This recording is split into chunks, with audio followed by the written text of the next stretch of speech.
গণবিদ্রোহের মুখে নাটকীয়ভাবে সরকার পরিবর্তনের সাক্ষী হল নেপাল।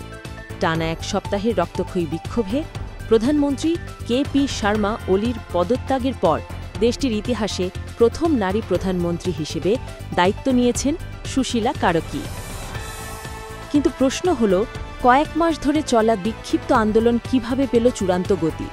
সরকারের পতন ঘটানো জনবিস্ফোরণের পেছনে কী ছিল মূল কারণ? অনেকদিন থেকে বেকারত্ব ও তীব্র দারিদ্র্যের মাঝে টিকে থাকার সংগ্রামে হিমশিম খাচ্ছে নেপালের সাধারণ তরুণরা।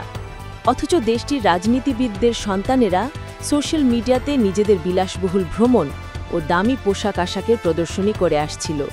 জনরোষ নিয়ন্ত্রণে সামাজিক যোগাযোগ মাধ্যম নিষিদ্ধ করে ওলি সরকার। কিন্তু নিষেধাজ্ঞার ফলে আরও উত্তপ্ত হয়ে ওঠে পরিস্থিতি। ডিজিটাল যুগে কণ্ঠরোধের প্রচেষ্টা উল্টো সরকারের জন্যই ডেকে আনে শেষ বিপর্যয়। 2008 সালে রাজতন্ত্র অবসানের পর থেকেই একের পর এক রাজনৈতিক অস্থিরতার কবলে পড়েছে নেপাল। দুর্বল অর্থনীতি, কর্মসংস্থানের অভাব ও প্রাতিষ্ঠানিক দুর্নীতি তরুণ প্রজন্মকে বারবার রাস্তায় নামতে বাধ্য করেছে। উত্তাল পরিস্থিতি শেষে রাজধানী কাঠমান্ডুতে ধীরে ধীরে স্বাভাবিকতা ফিরছে। দোকানপাট খুলছে, চলছে পাবলিক যানবাহন। বিক্ষোভে অংশ নেওয়া তরুণেরা আশাবাদী আবারও ঘুরে দাঁড়াবে নেপাল। নেপালের ভঙ্গুর অর্থনীতি, কর্মসংস্থানের সংকট ও অস্থিরতা মোকাবেলায় এখন প্রয়োজন যোগ্য নেতৃত্ব।